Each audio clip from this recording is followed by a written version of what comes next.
Hello, Marc here, and welcome to episode 2 of this Mario movie news update series. I apologize if I sound a little bit drowsy or a little bit tired. I didn't get a lot of sleep last night, and this other video I've been working on, it's been a little bit slow, so I haven't really found the energy to keep working on it. As of now, at least. I'll get back to it later.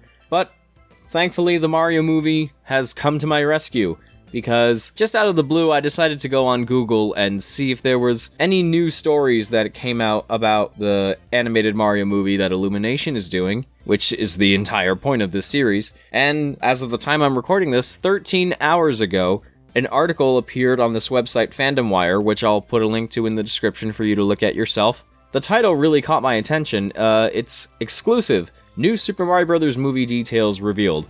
I did read the article before recording this, just to get a general sense of what it entailed. It even addresses some things that were in the original Variety article that I forgot to mention in the first update, so I'm going to bring attention to those in this one as well. So let's go through this together, pick out some of the most interesting bits, analyze, speculate, and I'll just give my general take on what's being presented. So this is something that was in the original Variety article that I didn't point out in the first video. So, well, first thing he says that I thought was interesting was the reason to him why the original Mario movie failed was because they didn't get people like Shigeru Miyamoto involved. And yeah, that does make sense, especially considering the time. Since Super Mario Bros. The live-action one was really the first of its kind, they figured that they would just carry the burden themselves of making the movie happen and just let Nintendo handle the merchandising. And then it ended up being a case of there being too many cooks in the kitchen. The script just went from writer to writer to writer, and none of them really knew what to do with it.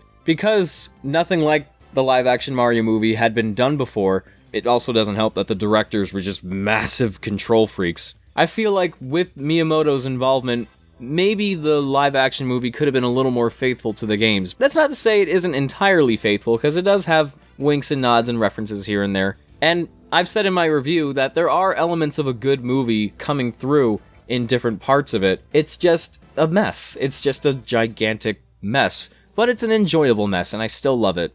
So anyway, Melandari goes on to say, "We are keeping Miyamoto front and center in the creation of this film. I've rarely seen that with any adaptation where the original creative voice is being embraced like we're embracing Miyamoto. There's a history in Hollywood of people believing that they know better than the people responsible for a property. I've made that mistake before." And yeah, that is very true. Not just the fact that you've made that mistake. There have been stories in Hollywood where you would see films adapted from famous source materials, and the creators would just have complete neglect over the property they're adapting. The biggest example, and the most famous, I think, is Dragon Ball Evolution. Akira Toriyama, the creator of Dragon Ball, insisted that he be a part of the movie somehow, but everybody involved with it just rejected him because they thought they knew it better than him. But it's kind of cool to me that Chris Melandari is aware of this particular problem. This article, I think, really shows a different side of Melandari that I wouldn't have expected from the head of Illumination, because according to this other section of the article further down, apparently he can be kind of difficult to work with and isn't normally willing to share creative control over a project with somebody else. So hearing about the approach that he's taking with Super Mario Bros., it's really fascinating, and I think with how much he's putting Miyamoto front and center, this I think could really change not just how video game movies are made, but how Illumination movies are made. Okay, there's another quote here from Chris Melandari. He says that the Super Mario Bros. Movie that they're doing is an ambitious task. The challenge is taking things that are so thin in their original form and finding depth that doesn't compromise what generations of fans love about Mario, but also feels organic to the iconography and can support a 3-act structure. Well, just read the Super Mario Adventures comics. Everything you need to know about how to turn Mario into a movie is right there. I'll lend you my copy of the graphic novel if I have to, Mr. Melandari. If it'll help at all, just let me know and I'll lend you a copy. That's the stuff from the Variety article. Now we're gonna get into some newer stuff. I should point out before we get into them that these details all come from people who claim to be very close to the project, and this article doesn't list the sources, so I'm just gonna take these with a little grain of salt. And of course the movie's still in development, so all these could differ from the final product. but let's just go through them. The first thing they mention is that they won't be drastically changing the designs of the Mario characters, and this article specifically says, "We're told the finished look will be a modern render of the characters we know and love, similar to the vibe of the Mario 64 era and the new Super Mario Bros. Games."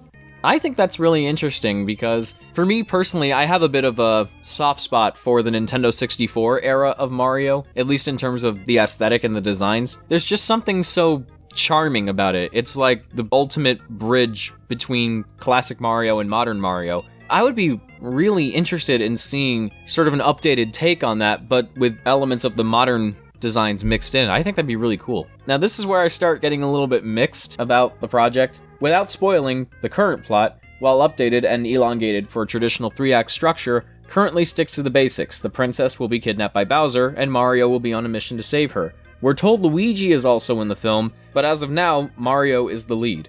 Now I'm a little bit worried, because this is Super Mario Brothers, and the way they bring up Luigi kind of makes me a little bit weary that he might not even be in the movie, or maybe they will have him, but he just won't be a big part of it. One thing that I really liked about the live-action Super Mario Bros. Movie was the dynamic between Mario and Luigi. Mario had his own arc, Luigi had his own arc, they were working together, and they're both front and center for the entire movie.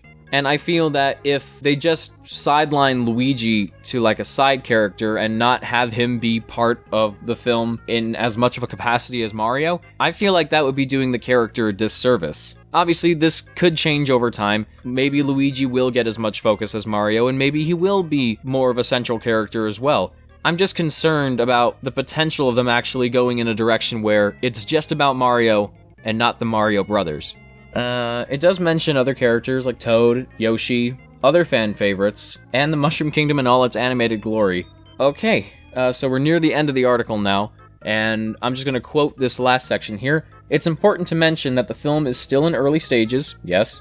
While the initial pitch and storyboards are done, nothing has been officially made as of yet. Nintendo is happy so far with the design and story, but are watching very carefully.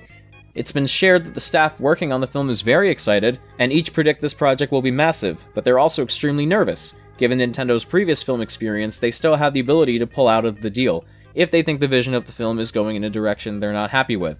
And they have every right to be cautious, because, again, the first live-action Mario movie, despite how much I love it personally, wasn't perfect at all. So, this could be a very interesting redemption story, not just for Nintendo, but also Illumination. Maybe this could be their equivalent of Into the Spider-Verse, where they start out with a slew of films, but then this one comes out, turns out to be really good, and then potentially influence the creative direction of the company going forward.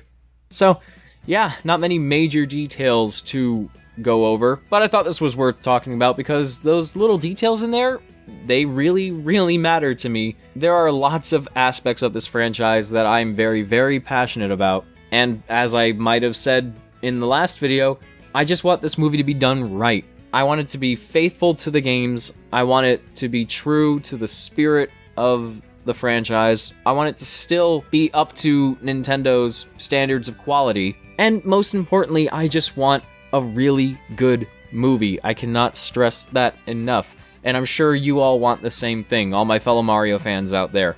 So, my big question is, what do you all have to make of this? How do you feel about Luigi potentially not playing a big part in it?